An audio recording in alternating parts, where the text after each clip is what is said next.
क्या आप लोगों को अकाउंट्स का सबसे बड़ा सीक्रेट मालूम है?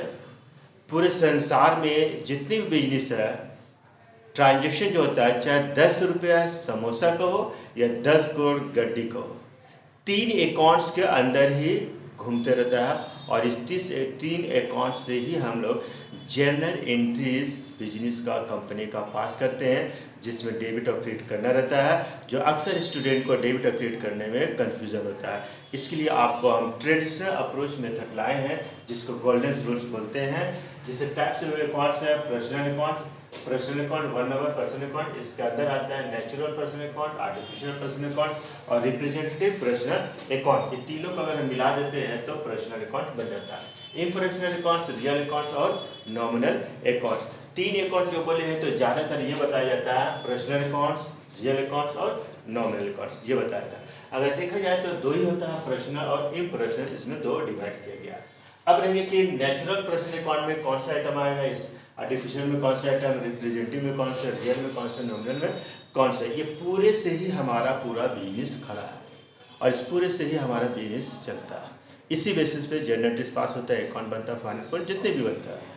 तो चलिए एक एक करके हम लोग समझते हैं, पहले पर्सनल अकाउंट्स के बारे में, फिर इम्पर्सनल अकाउंट्स के बारे में। ये रहा आपका पर्सनल अकाउंट्स। पर्सनल अकाउंट जिसको व्यक्तिगत खाता कहा जाता है। तो natural personal account, natural person में कुछ एग्जांपल लिए, जैसे मोहन अकाउंट, जिसको डेब्टर्स बोल सकते हैं। करेंगे जैसे कि यहाँ पर एक एग्जांपल लिए मोहन से अकाउंट में, जैसे मान लिया मोहन से हम उधार माल बेचे थे और बाद में मोहन से हमको पैसा लेना है, तो जिससे पैसा लेना रहता है उसको डेब्टर बोलते हैं, तो वह है डेब्टर्स। और शॉन, तो यहाँ पर एस, अगर नेचुरल पर्सनल अकाउंट यानी कि पर्सनल अकाउंट्स में अगर अकाउंट्स लिखना होगा नाम के साथ तो कॉमा एस देने के बाद लिखोगे, और अगर मान लिया कॉमा एस नहीं लगाओगे तो वहाँ पर अकाउंट्स नहीं लिखोगे। दोनों तरीके से समझा दिए, दोनों सही है। सोहन लिखे क्रेडिटर्स, यानी कि हम उधार माल सोहन से खरीदे थे और उसको पैसा हमको देना है, तो वो मेरे लिखा हो गया क्रेडिटर्स। तो यहाँ पर ही मोहन डेब्टर्स एक मान लिए और सोहन एक क्रेडिटर्स मान लिए। इसी तरह अलग अलग नाम रहेगा और अलग अलग तुम्हारा डेब्टर्स और क्रेडिटर्स होगा। अब जैसे प्रोप्राइटर्स कैपिटल और प्रोप्राइटर्स ड्राइंग, प्रोप्राइटर्स जो ऑनर, जो बिजनेस का मालिक है, उसको हम लोग प्रोप्राइटर बोलते हैं। तो जब बिजनेस में कैपिटल लगाता है प्रोप्राइटर, तो वो हम नेचुरल पर्सनल में लिए हैं। और प्रोप्राइटर्स ड्राइंग है, ये भी मालिक ही ड्राइंग करता है पर्सनल यूज के लिए, तो इसको हम नेचुरल पर्सनल में लिए हैं। अब थोड़ा सा कंफ्यूजन होगा कि रिप्रेजेंटेटिव पर्सनल अकाउंट में भी हम देखो यहाँ पे डेब्टर्स, क्रेडिटर्स, कैपिटल और ड्राइंग लिए। यहाँ भी डेब्टर्स, क्रेडिटर्स, कैपिटल और ड्राइंग है। इसमें अक्सर स्टूडेंट कंफ्यूजन होता है, यहाँ पे इसको बारे पहले समझ लो।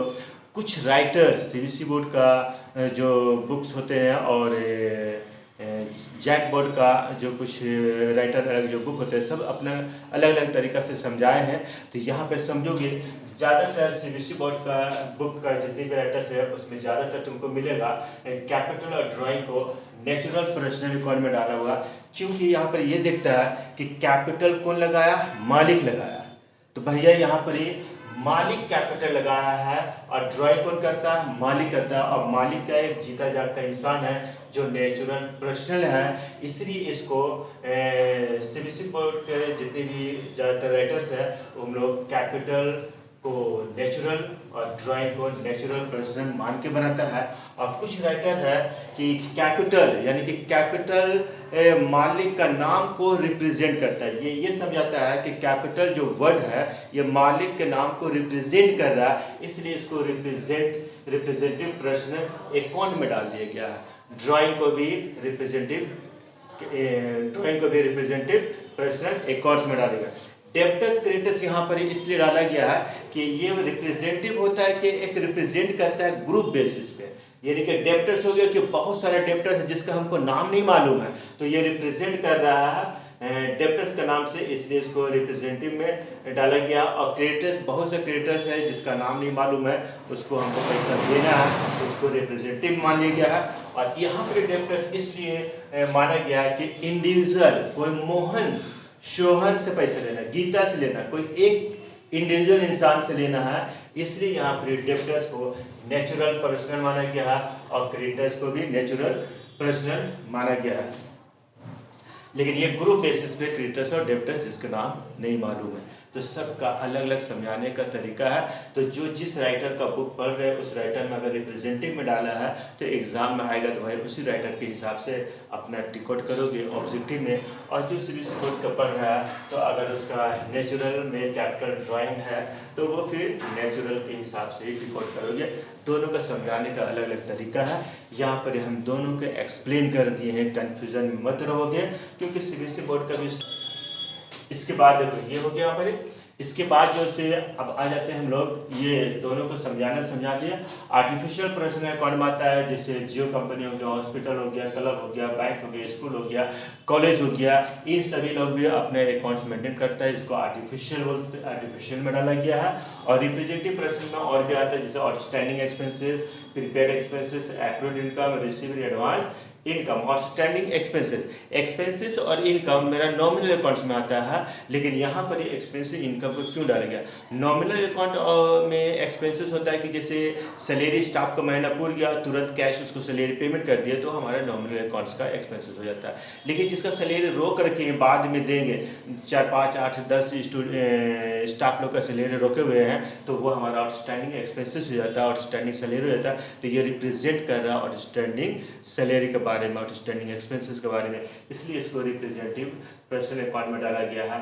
उसके लिए प्रीपेड एक्सपेंसेस होता है कि जैसे स्टाफ लोग एडवांस से पैसा ले लेता है, काम करता नहीं है पहले ही पैसा ले लेता है तो उसको एडवांस देते हैं, तो ये हमारे रिप्रेजेंटेटिव पर्सनल अकाउंट में आता है। एक्रूड इनकम हो गया कि इनकम हो गया लेकिन अभी तक हमको इनकम मिला नहीं है, मिलने में लेट लग रहा, समय मतलब लेट हो रहा है, तो उसको भी हम लोग रिप्रेजेंटेटिव पर्सनल अकाउंट में डालते हैं। रिसीव एडवांस इनकम हो गया कि जो हम एडवांस में इनकम रिसीव किए हैं, समय से पहले हम रिसीव कर लिए हैं, तो वो हमारा होता है रिसीव एडवांस इनकम।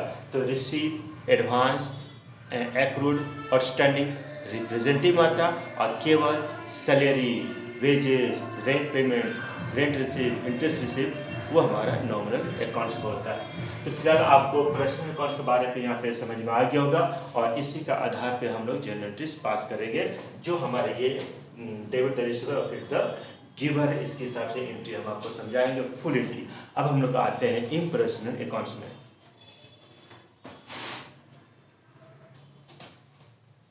ये रहा आपका इम्पर्सनल अकाउंट। इम्पर्सनल अकाउंट में बताए थे रियल अकाउंट्स और नॉमिनल अकाउंट्स होता है। रियल अकाउंट्स का for example machinery, building, machine, building, furniture, cash, goodwill, stock, investment, इसमें और भी आइटम आता है, ठीक है, ETC, बहुत सारा एसेट्स, ये सारा इसमें एसेट्स आइटम होता है जो बिजनेस का। तो इसका रूल्स होता है डेबिट व्हाट कम्स इन, यानी कि जो भी आ रहा है उसको डेबिट कीजिए और क्रेडिट व्हाट गोज आउट, जो आपके पास से जा रहा है उसको क्रेडिट कीजिए। नॉमिनल अकाउंट्स में एक्सपेंसेस और इनकम होता है।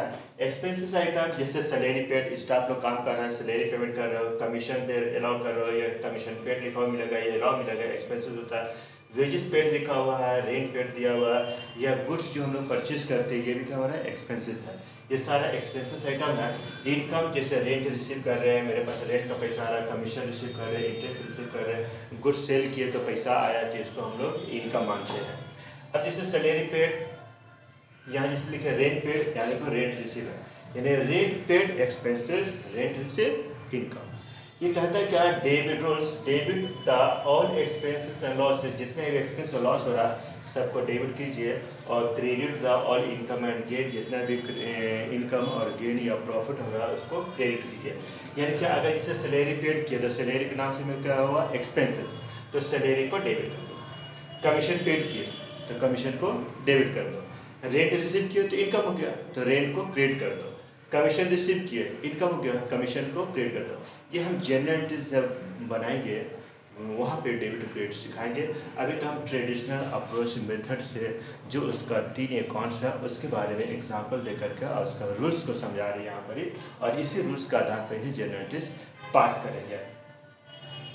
तो ये रहा मेरा इम्पर्सनल अकाउंट्स। मेरे ख्याल से आप लोग को ये समझ में आ गया होगा। अब इसका जनरल एंट्रीज आपको पूरा फुल जनरल एंट्रीज तीन अकाउंट्स के आधार पे बतलाया जाएगा, एक एक एग्जांपल दे करके बताया जाएगा सारा टॉपिक्स पे।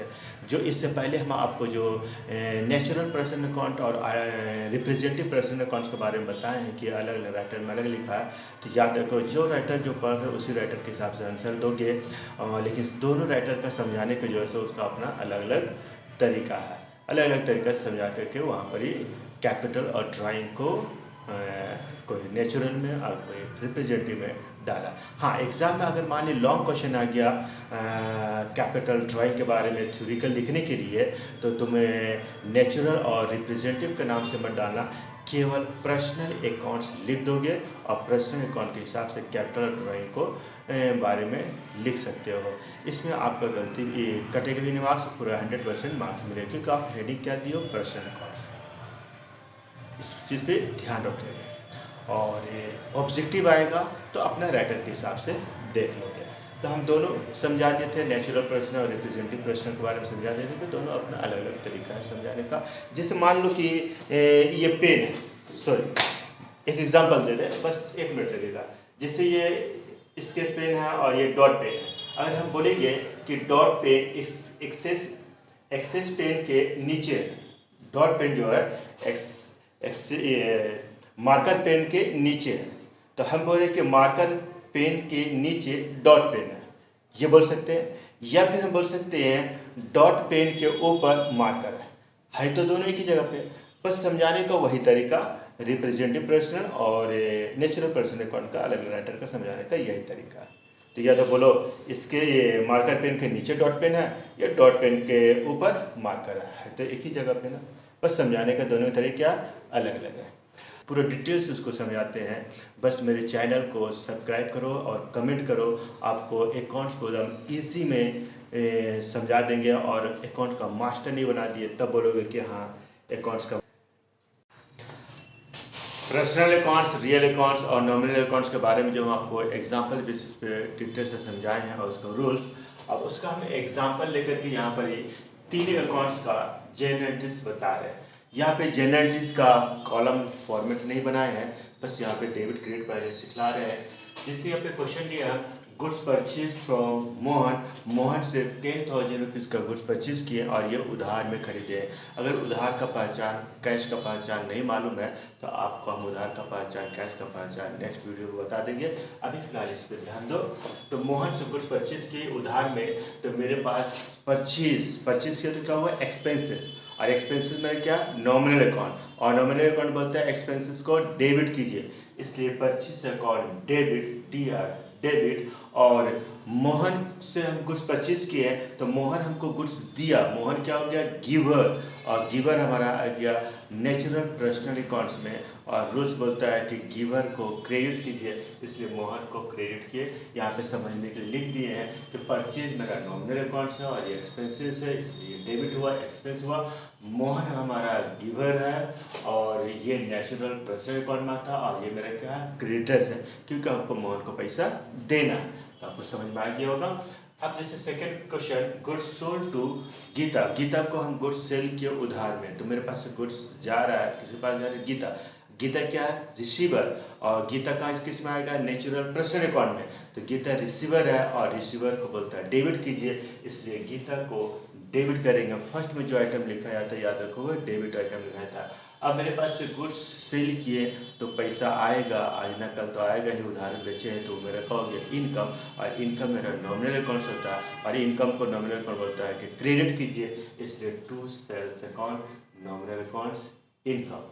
और ये हो गया गीता हो गया नेचुरल पर्सन अकाउंट्स, रिसीवर, और ये क्या है, डेप्टर्स, क्योंकि हम उधार माल बेचे उसे पैसा लेना है, इसलिए डेप्टर हो गया। थर्ड क्वेश्चन है, फॉर मशीनरी परचेज 2,000 रुपीज़ का, तो मेरे पास मशीन आया। अब मशीन किस में आता है, मेरा रियल अकाउंट का है ये, तो debit what's comes in, R S को डेबिट किए तो कम्स इन हो रहा है, तो मशीन को डेबिट कर दिए। मेरे पास से कैश जा रहा है, कैश भी किस्म का है, रियल अकाउंट का है, तो ये हमारा आउट हो रहा है, और आउट को बोलता है क्रेडिट कीजिए, इसलिए टू कैश, तो machinery account debit to cash account. इसका फोर्थ है सैलरी पेड। ये हमारे एक्सपेंसेस हो गया, स्टाफ को सैलरी दे रहे हैं तो ये हमारे एक्सपेंसेस है, और एक्सपेंसेस को बोलता है नॉमिनल अकाउंट से डेबिट कीजिए, और मेरे पास से कैश जा रहा है। अब कैश हमारा रियल अकाउंट होता है तो ये आउट हो रहा है तो क्रेडिट होगा। तो salary account debit to cash, salary expenses है, nominal account expenses debit, cash हमारा रियल अकाउंट है, आउट हो रहा है क्रेडिट। याद रखोगे एक जनरेटर बनेगा तो एक ही अकाउंट से नहीं बनता है, दो अकाउंट से मिलकर बनता है। ये मशीन ऑफ कैश ये तुम्हारा रियल अकाउंट से मिलकर बन रहा है, और ये सैलरी टू कैश ये एक्सपेंसेस यानी कि नॉमिनल अकाउंट और रियल अकाउंट से बन रहा है। और यहाँ पे देखोगे पर्सनल और नॉमिनल अकाउंट से बन रहा है, पर्सनल और नॉमिनल अकाउंट से बन रहा है। दोनों हमारा गोल्डन रूल से मिल करके ही बनता है। अब इसका आगे एक और हम एंट्री बताते हैं। Cash receive from Sohan, Sohan से कैश रिसीव करे तो कैश मेरे पास आ रहा है, तो बताया गया था debit what comes in, cash हमारे क्या है रियल अकाउंट, तो कैश आ रहा है डेबिट। कौन दिया? सोहन, तो सोहन हमारा क्या हो गया डेब्टर्स, ऐसे क्या बोलेंगे गिवर, जो नेचुरल पर्सन अकाउंट में आता है और वो हमारे क्या है डेब्टर्स। तो सोहन से हमको कैश मिला है और सोहन गिवर है, तो ये हमारा नेचुरल पर्सन अकाउंट में आता है। Debit the receiver and credit the giver, giver को क्रेडिट कीजिए, सोहन को क्रेडिट कर दिए। For cash paid 5000, cash paid किए 5000, किसको पेमेंट किए नाम नहीं दिया हुआ, तो creditors account debit to cash, तो क्रेडिटर्स को जिसको पेमेंट कर रहा है अगर उसका नाम नहीं है तो बताए थे क्रेडिटर्स लिखा जाएगा। और ये आता है मेरा रिप्रेजेंटेटिव पर्सनल अकाउंट, ये हमारे क्या है रिसीवर, तो डेबिट द रिसीवर, इसलिए क्रेडिटर्स को डेबिट कर दिए। और कैश रियल अकाउंट है, कैश मेरे पास आउट हो रहा है तो कैश क्रेडिट हो गया, तो creditors account debit to cash, creditors वहीं पे लिखेंगे नाम नहीं मालूम तो। अब जैसे है for interest receive, cash account debit to interest, cash मेरे पास आ रहा है तो डेबिट, इंटरेस्ट मेरा क्या इनकम, इनकम क्या हो गया मेरा नॉमिनल अकाउंट्स, और नॉमिनल अकाउंट बोलता है इनकम को क्रेडिट कीजिए, इसलिए इनकम को क्रेडिट किए इंटरेस्ट के नाम से, income nominal accounts. Cash paid to Jio company, Jio company को कैश पेमेंट कर रहे तो जियो कंपनी का हो गया रिसीवर, तो रिसीवर को डेबिट करेंगे, जियो कंपनी डेबिट, और कैश मेरे पास जा टू कैश, और जियो कंपनी किस में आता है आर्टिफिशियल पर्सनल अकाउंट, ये हो गया receiver to cash account real account. तो मेरे ख्याल से जितना भी हम पर्सनल रियल नॉमिनल बताए हैं सब पे एक एक एग्जाम्पल लेकर के यहाँ पे हम क्लियर कर दिए, और बस क्वेश्चन में इसी तरह से नाम चेंज रहेगा, अमाउंट चेंज रहेगा, और इसी तरह से आपको रियल नॉमिनल रिसीवर गिवर समझ करके कम्स इन आउट और all expenses debit, all income credit, इस तरह से समझ करके आपको डेबिट और क्रेडिट करना होगा। अब रह गया कि पूरा फुल जनरलिटीज जो आपको हम स्टेप बाय स्टेप करके समझाएंगे वो अलग वीडियो पे मिलेगा। आपको जो भी एंट्री पूछना होगा, जानना होगा कि इसका एंट्री क्या होगा, आप हमारा फुल जनरेटिस वीडियो में ढूंढिएगा, एकदम मिल जाएगा आपको। ये सब हम तो सिर्फ समझाने के लिए इसमें कुछ एग्जाम्पल लेके समझाए हैं। मेरे चैनल को सब्सक्राइब कीजिए और कमेंट लिखिए, आपको सारा एंट्री बताया जाएगा। कमेंट में हमसे पूछिए कौन सा जनरेटिस पास करना है और कौन सा डेबिट होगा कौन सा क्रेडिट होगा। Thank you.